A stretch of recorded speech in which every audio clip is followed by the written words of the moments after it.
Hey guys, Trevor Murdoch here. This Saturday, February 12th, you're going to see me, NWA World Heavyweight Champion, against Matt Cardona for the World's Heavyweight title. Make sure you also catch me on the Battleground podcast.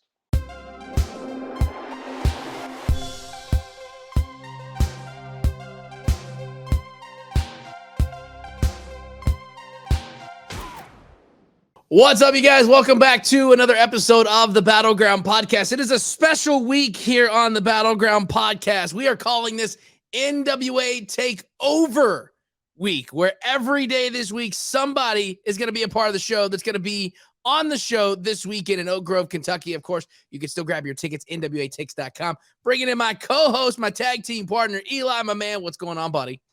Well, I survived COVID. Hey, how about that? Congratulations. We're back in the saddle. There you go. Did everything good? Everything golden? I mean, my left foot fell off because of the vaccine, but that's what's what going to can you happen. do? Got that computer chip in you now. I know, I'm getting tracked. So. You're ready to roll. But somebody else that's ready to roll is this weekend. There's a big match going on. And I mean, we've had the guy on the show before. We've had both of these competitors on the show before. And to be in our backyard is crazy. And it's going to be for the title. Let's bring him in, the champ, Trevor Murdoch, my man. Trevor, Hey guys, thanks for coming on the show tonight again with us. And how's things going, Trevor? I'm a big ball of joy over here in Missouri. How are you guys? We're just making through, seeing how things go. And of course, you got a big match Saturday, and there's a lot of stipulation on this. Matt Cardona, NWA Worlds Heavyweight Championship this Saturday in Oak Grove, Kentucky. I mean, you can still grab tickets right now at NWATakes.com. It's at Valor Hall. I just got to go ahead and say this. Let me just let the cat out of the bag, address the elephant in the room. Everywhere that Matt Cardona has gone to challenge for a title, he somehow wins it. Are you worried about that this Saturday?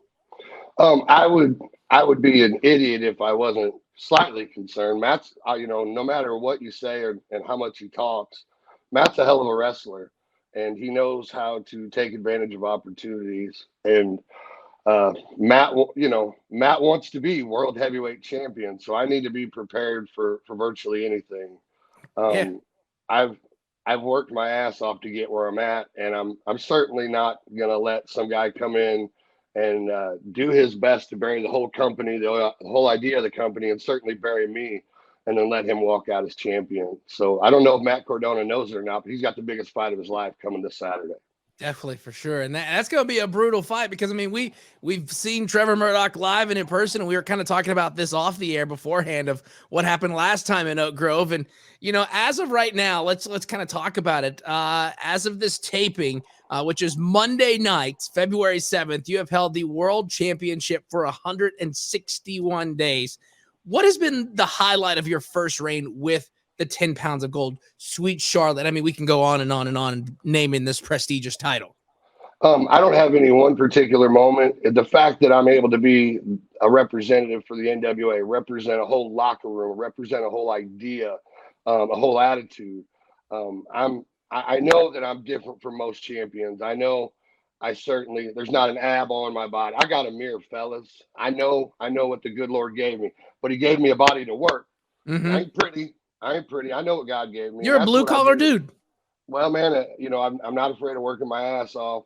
And I'm certainly, Matt Cardona is not the first guy to come in and talk shit to me my whole life. And I apologize for the language, but that's what literally like that. He has been a headache since the day he walked in. He was a part of Mike Knox coming in. And the last time I was in Oak Grove, Kentucky, you guys seen the beating I took with a chair there. My wife laughs. She goes, "You wanted to be champion." I said, "The damn right I did." You know what I mean? So I take all this in stride. But again, I would, if I take Matt Cardona lightly, man, I'm an idiot. And that's just plain and simple, fellas. That's not the role of a champion. Thing. Yeah. And like I said, Cardona, everywhere he's gone, whatever promotion he stepped in, I mean, he's somehow figured out a way to get gold. I mean, GCW and Impact and him beating Rhino and becoming the ECW champion. I mean, the guy. And y'all go back a long ways too. You've known him for a while. Well, and you see, the thing with me and Matt is he's always been chasing me. I've always been one step ahead of him. The first time I met Matt was in WWE. And to be honest with you, we didn't have many tag teams. We knew they were bringing them up. They had, they were young guys and had a lot of fire and aggression and a little bit of ego. And we were going to be working to be world champ. We were going to be world tag team champions. We were actually in a program with the Hardys. So, we had an opportunity to wrestle those guys in a dark match, and we had volunteered to put them over. They just didn't like the way we were doing it. And I had forgotten about it. You know what I mean? But apparently Matt's kind of held this for a long time and actually brought it up in an interview as a motivation for his success. And a simple thank you would be okay, boys. That's all. I mean, you know what I mean? That's all you need. Whatever it takes to get you out of catering, buddy. That's all I'm saying. Not to steal somebody else's catchphrase, but hey, acknowledge me, right? Well, hey, man. Like, here's the deal. I've worked my ass off to get where I'm at. And I'm proud of what I am and who I am and how I got there. I'm not going to change for anybody. I'm not going to change the way I do things because it's been successful for me. I'm the NWA World Heavyweight Champion. I beat a man who carried that title for 1,044 days, one of the toughest men, one of the best wrestlers in the business. So to take me lightly would be foolish on Matt's part as well, too. Right. Because he might very well at the end of this day end up eating a whole bunch of crow. How have the crowds been since you became champ? Have you seen them come around? Have you seen more kind of, applause headed your way compared to before you had the belt? Well, just like anything else, man, when you get into a top spot, you have a lot of people with a lot of opinions. Mm-hmm. Before I was a champ, I still have a strong support system and a huge following. I just now as champ, people are a whole lot critical of me, and that's to be expected. Mm-hmm. I'm in the number one seat, fellas. The thing is, if I let those people get to me, I start changing what I've done and who I am as a person. By the end of the day, when I'm as champion, you're not going to recognize who the guy was that won it, and I'm not willing to change that. You know what I mean? I got a lot of fans out there that believe in who I am and what I stand for. And simple is to work your ass off, man. And there's nothing wrong with being a good person and doing things right. Right. Matt Cardona though obviously has different views on life and how to get where he wants. Right. Well, kind of getting us to this point. I mean, let's go back to October. Any means necessary. I was there. We were talking about it a little bit before we got on camera. You were attacked after the event at a photo shoot by Mike Knox. I thought it was real. I had no idea. We all did. Yeah, I was going to get my 10 pounds of gold signed by you, and that went to hell. I would have rather have signed your 10 pounds of gold than take the 7 to 8 chair shots. Absolutely, the 300 man. pound gorilla was swinging at me. Yeah, I mean, what was, what were your initial thoughts? I mean, when they got you out of the ring, I mean, what was initially going through your head? I mean, like it blindsided everyone in the arena. Well, and it was, first off, it was a holy shit moment, fellas. Yeah. Like, I just, if you rewind a little bit more, I just got done having a great tag team match with Nick Aldis against Strictly Business. We went out there and tore the house down, 25 minutes. I was exhausted, but as champ, I wanted to go out there and give the fans an opportunity to sign autographs and take pictures. A lot of previous world champions weren't nearly as available. And I want to make sure that that's what, that's a part of who I am. I want to make sure I'm available to everybody so they can all see that goal. Maybe one day, a kid just like me gets to touch that when he meets me and realizes that's something he wants when he gets older. But, the holy shit moment. And then who was that? You know what I mean? And that's not taking anything away from who Mike Knox is and what he's done in this business. He's a monster among men. I just didn't see it coming. That's all there is to it. And then when I went back and I looked at the footage, he literally locked me in there. And there's a lot of comments about security and all that shit. Those guys couldn't get in there until he let him in. Not to mention he's swinging a chair. So no offense he's as to big them. as the house. Well, yeah, man. If you got Babe Ruth with a bat swinging at the top of a staircase, you're gonna be the first guy to run up in and take the shot. I certainly wasn't volunteering for it, and I was the guy in the ring. Mm-hmm. For sure. And it's crazy that like you said, I mean, we were sitting there and we didn't know who it was, and I wasn't able to go to the show, and Eli's like, some dude just jumped in the ring and started beating the shit out of Trevor, and I was like, who is it? Like, yeah, you you're like, couldn't. the first question was like, is it real? And then two, who was it? I was like, I don't know, and I don't know. Nowadays, some stuff gets blurred, and wrestling fans are psychotic, and I was And like, somebody must Trevor really said, not like Trevor. Right. And like Trevor said, I mean, a fan literally could do that. They could hop the rail, they could get in the ring, and they could lock the door behind them. You know what I mean? Yeah. Like, there's a lot of boxes they got to check to get to that point. But I mean, it could happen, Yeah. Well, and who's going to stop Mike Knox? Number one is the guy as big as he is. Number two, once they realized he was there, they became instant fans. Like if you watch the tape, he walked right through the crowd like a hot knife through butter. Yep. Because the people are like, oh man, that's Mike. How cool is that? Mike Knox is here. Yeah. And before they knew what happened, he's got me locked in a cage going yard on me with a steel chair. So, and come to find out, Cardona is the one that was involved in sending him there. Sneaky. That's where all this began. You know what I mean? And Matt doesn't want to talk about that, nor does he want to let his 2 million followers on Twitter know about that. He wants to make sure that he shows a facade and a certain image, and I respect that. But at the end of the day, guys, when all the shit talking's done, you've got to get in the ring. Like you've now got no choice. You signed the contract, Matt. You're not backing out of it. You've got to get in the ring with me now. Yeah, 10 pounds of goat is not a participation trophy. You have to. It's not. I think there was a famous champion once that said to be the man, you have to beat the man. And I mean, you're not just going to give him that because of his pedigree and all that stuff. Is he willing to take a beating like I'm willing to take a beating to keep that 10 pounds of gold? And that's, fellas, I've got a mirror. I've never tried to put on a facade. One of my best offenses, I can take a hell of an ass whooping and keep getting up. I'm just too dumb to stay down. I think that's a lot of us right now, Yeah. That's just how it is. And I don't know if Matt Cardona is ready for that. I don't think he is. I mean, he says he's the king of deathmatch, but I don't think he's king of the, ass whooping that he's about to get this Saturday from Trevor Murdoch. Of course, you can still grab tickets. NWATix.com is the website. It is going down in Oak Grove, Kentucky, this Saturday, Valor Hall. Definitely get your tickets right now. So kind of staying on the whole Mike Knox thing. Spoiler alert for those of you that are behind on NWA Power. But I guess we do like some kind of like some graphic. Kind of yeah, something like that. But you were able to defeat Mike Knox at Hard Times 2. And last week on Power in your rematch, how tough is Knox in the ring? And did those matches go as you had planned for him? You know what, man, when you get in the ring with a guy that big and that mean and just pure aggression, like there's no way to plan for what, what I mean? Yeah. For what's going to happen. There's wrestlers out there that are more technical and you can kind of figure out what they like and don't like. But when you got a guy like Mike, similar to me, kind of go on pure aggression and anger and just pissed off.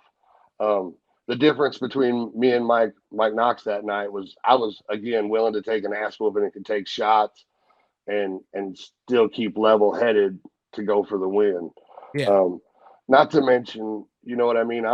I've got no what's the word? I have no plans on losing this title anytime soon. I'm the NWA World Heavyweight Champion. I want that moniker. I want that title to last for a long time.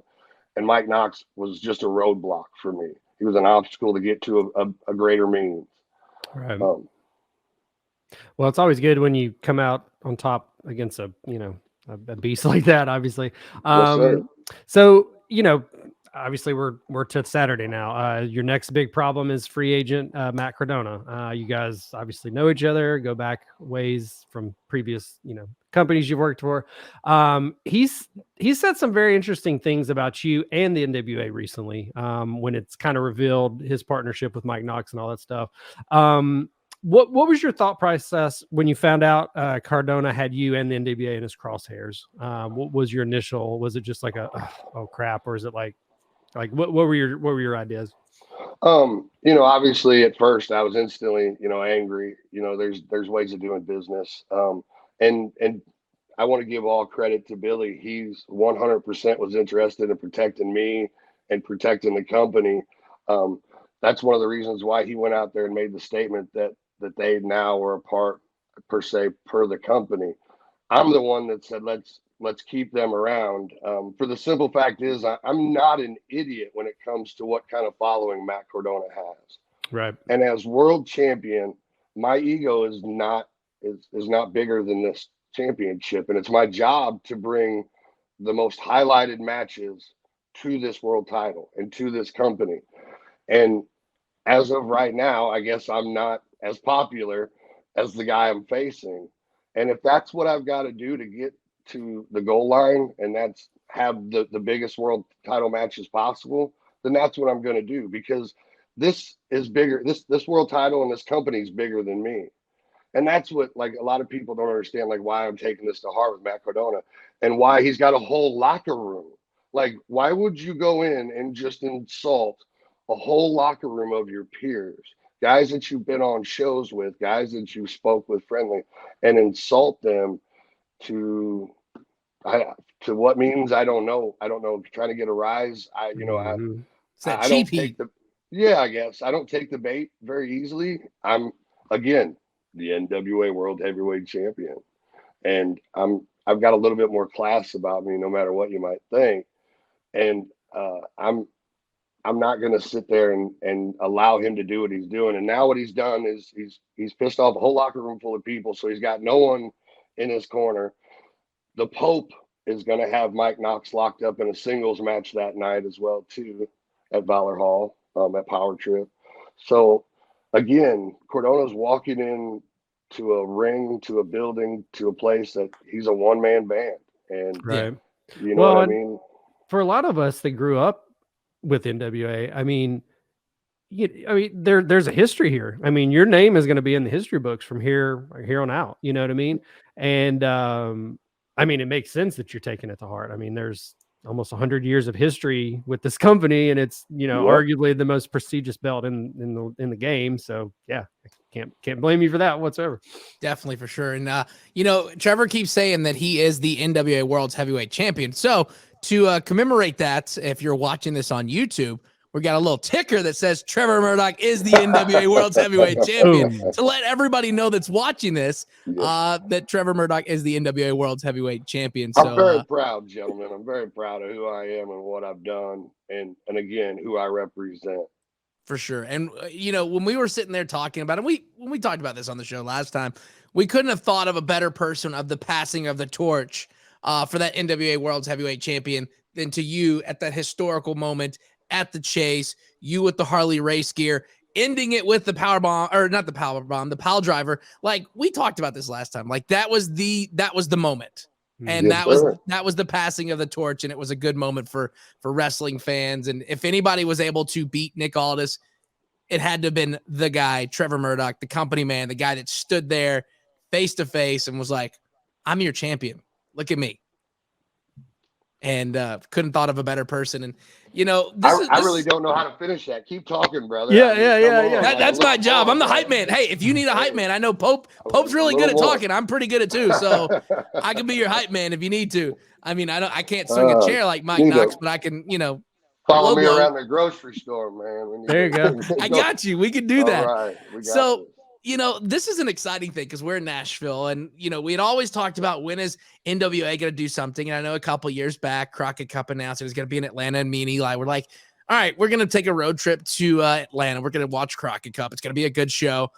Of course, pandemic happened. COVID had some other plans for Crockett Cup, but then we get the announcement as we're scrolling through social media that for the first time ever, the Crockett Cup is in Nashville at the fairgrounds. Now, it's not the old sports arena where the NWA used to run shows at, but it's still at the historic fairgrounds where there's a lot of history there.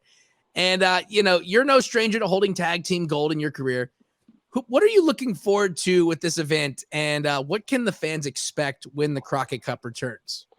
Once again, when you're like, this is like history kind of shit. You know what I mean? I'm getting an opportunity to walk in someone else's past, someone else's shoes. I've had some conversations with a couple people about the Crockett Cup, so I think I might be a part of it. I don't know. One would we haven't. assume. What'd you say? I said one would assume, world champion. Yes. Well, yes. But there's just when you talk about shows, when other pay-per-views get put on, you get excited, about the matches. But when you hear Crockett Cup, you think of an event. You know what I mean? You've got 20 teams that are going to go in there and battle for the Crockett Cup. And there's a lot of pride in that. You know what I mean? And there's a lot of tag teams are going to be. I heard the Briscoes are going to be a part of it. Mm-hmm. And I mean, some of the best tag teams ever. I mean, Midnight Express, Road Warriors, Sting and Luger. I mean, there's some pedigree with this event. Yeah, man. So the fact that the NWA has got the forethought to go, you know what, it deserves its own event, 2-day event nonetheless. You know what I mean? There's going to be so much action, you can't keep it in one day. Mm-hmm. To be a part of that, man, just puts another notch in my history belt. Like, wow, I'm really doing it. I'm living it. You know what I mean? As close as I possibly can, obviously. But also in the same sense, this is our chance to go out and like get a whole new audience. You know what I mean? Show a whole new audience how important this event is and how much fun tag team wrestling is, and what stories can be told with tag team wrestling. I love tag team wrestling, and maybe one day I'll revert back to that path. But like, there's a lot of entertainment value, a lot of storytelling that can be told in tag teams that you don't get to see on TV now. And we're going to be able to showcase that.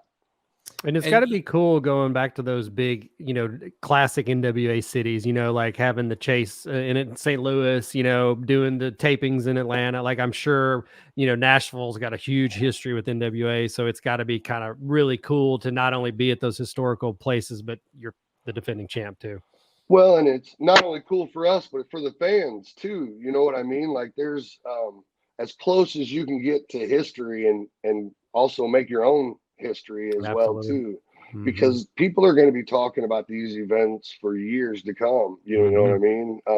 The event there at the Chase, like they're going to be talking about Nick and I for years to come. And those are the moments that we want to create, not only for ourselves, but for the fans. And that's the connection that we're trying to get with the fans. Yeah. So this question has been kind of thrown around. It might have been a fan question, actually. I don't remember who asked this, but since you're the reigning world champion, we'll let you kind of weigh in on this and give your thoughts. Do you think that the NWA could ever return to the territory days, in the sense that, like, NWA is the main central hub, and then you have some, different offshoots, but they're all under the NWA umbrella? Do you think that a system like that could work today, or do you think we're so far away from it that it's really not feasible anymore? I think we could do a territory system, but maybe not in the format that it was previously, because nowadays there's no one territory that you can kind of own and dominate. The reason why the territory systems worked so well was because people were able to stay in their own zone, their own lane, and then guys could, filter in and out. Yeah, kind of like triangles and stuff. And you get new talent, and old talent comes back, and then of course the world champion is the guy that revolves to all of them. But what I think we could do is NWA could stay within these former NWA territories and places, and like, again, with the Crockett Cup and being in Tennessee and stuff like that, creating this aura and these moments that when we come to town, that's an event that you're not only seeing the new stuff, but part of something that was old and new and a history. Yeah. Now, you know what I mean? And this is, I'm sure that this is going to get buried on some sort of social media or whatever, but like with AEW, like, those guys are building their history right now. Like, when you look at their world titles, they're very nice, and guys are starting to give them credibility. But they're on the very beginning of it. You can't say that about WWE. You can't say that about the NWA. Like, everything, you know what I mean? Am I making any sense? You've got history behind your name. Yeah. And so I think it would be very easy for us to hit, like, do a TV, do a set of TV tapings in Florida, do a set of TV tapings in St. Louis. We've already kind of started doing that a little bit with Atlanta, St. Louis. Now we're going to Tennessee. We're we're a locomotive, guys. We just keep inching forward a little bit Yeah. further, a little bit further. We've had quite a few roadblocks put in front of us, but we keep moving forward, man. And that's I think ultimately that's the goal. Definitely, for sure. And something else that's really cool that you talk about goals, and we had this conversation at one point in time, to watch NWA. You were able to watch it for free on YouTube, and then things change, and you paid what was it like? I think like $5 a month to watch it on $4.99. Fight, $4.99 to watch it on Fight. But now something really cool that NWA announced not too long ago. It's NWA All Access, and it's on Fight, and it's $50 a year. And what's really cool about it is you get access to all the pay-per-views. You get access to Power on Tuesday, NWA USA on Saturday, and you get all the full catalog of all the past shows, Power Surge, and I mean, great stuff on there for $50 a year. Oh, that's cheap, yeah. Well, and that's what Billy and Fight have come together, and the NWA's come together trying to give the fans. We know right now that money's tight with people, and we want to give them the most for their money. And yeah, I mean, $50 a year, like you pay one pay-per-view on some companies for that, or at least you used to. Hell, I don't know. I haven't had to pay for a pay-per-view in a while. It's still about that. Yeah, it's still. Okay. Yeah. So to be able to get all the pay-per-views, all the first run of Power, and then all of the back content of not only the previous shows, but all the new content that we're starting to put out. I do know that we're wanting to put out some more specials where we're kind of deep dive into the wrestlers a little bit and give us a little bit more background to the fans, stuff that you can't get on YouTube. Yeah. But then, we didn't want to leave out a lot of fans either that may not be in that position to afford that for whatever reason. Now they can go, Friday at 6:05 and at the very least watch Power and keep up with the program and what's going on. Yeah, and I think that's a great thing, especially putting it back on YouTube, because like me and Eli have had this conversation before off the air that, the good thing about it being on YouTube is you can pause it, you can come back to it if you need to. You can access it anywhere as long as you have, the YouTube app. Yeah. And for some people, like you said, I mean, money might be a little tight right now, and if you don't have that $50 to spare for the whole year, you could still catch up on everything in the meantime on YouTube on Friday nights, and you're not out anything, and you could pause and start and watch it anywhere and everywhere you go. Yep. Last weekend, the world heavyweight title was defended on it. I mean, you never know what's going to show up. Well, and again, that goes back to wanting to give NWA, or NWA wants to give the fans the most that for their product, but also again stay within our lane. Well, we'll revert back to Matt Cardona because the guy's on my mind. Yeah. But we know what we do well, and we're going to continue to do that, and we know what works for us. That's what makes us different, and that's what we want to be, guys. NWA wants to be different. We want fans for us to be an alternative. You know what I mean? That's the great thing about pro wrestling now. You don't have to love just one. You can love it all. Yeah. And you've got wrestling every day of the week that you can watch. And, you talk about NWA doing things differently. And of course, over the past several months, the women's division made some massive waves. That along with the junior heavyweight belt returning, as well as Crockett Cup. And then of course the NWA appears to be hitting their stride post-COVID. What else do you think the NWA can do to help it stand out in a crowded pro wrestling landscape? I think we need to continue just focusing on ourselves, building our younger talent and telling our stories. It's when you try to start competing with other people, you tend to start losing your way, your identity. I think with such a crowded market, our biggest asset is being ourselves and being who we are and telling the simplistic pro wrestling story, good versus evil. And also throwing in your entertainment value with some different characters. That's the other cool thing about NWA is you're able to get some, off the wall characters that may not work in other settings, or at the very least been given the opportunity to work. NWA brings a different variety from start to finish. When you watch our show, there's something for everybody. And you can't say that about a lot of programs. especially not in a program that's within 45 minutes. Now, you give any program 3 hours, it better appeal to everybody. Yeah. You know what I mean? Yeah. But Because for about us to hour be able- two, I'm like, all right, what else we got? Right. But for That's us, what I've always liked about Power. Sorry to cut you off. Oh, I mean, no, that's only the second time. We're good. yeah, one more. And He ain't signing your stuff on Saturday. No shit, man. I like, he's probably got a notepad like, there's a cutoff. No. No. Oh, fat boy.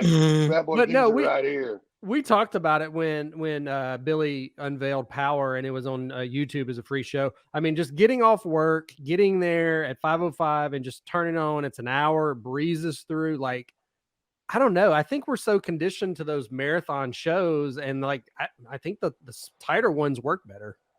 Well, and we get our point across and we're out. Like, you know what I mean? Absolutely. And, we do have our moments where we have guys that are taking, talking a little bit in their promos, but we have to build characters and we have to give time to those guys in the mainstream show to develop.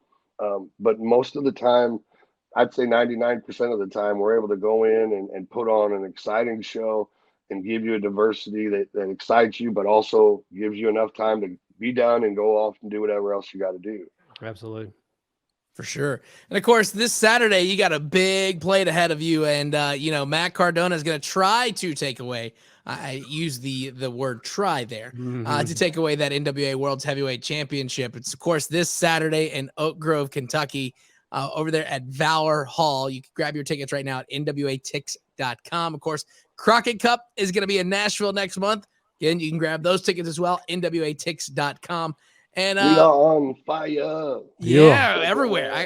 It was kind of cool. The Battleground podcast will be represented at both events. Yes, it will. It was. If you're in the crowd, you may see my bald head. So it was pretty exciting today because during our morning radio show, I got to play Doc and I played the theme song, and I said on the radio, I was like, "Hey, wrestling this Saturday, and by the way, this theme song is NWA's theme song," and I heard it every week when it was on YouTube.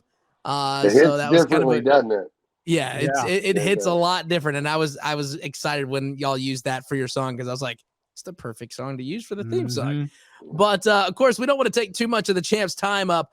Real quick before we let you go, where can everybody keep up with you online? Guys, I'm at the Real T Murdoch on Twitter and Instagram, and I am verified on. Facebook. Yeah, I've had a little blue check mark there for a while. But that's where you guys can find me.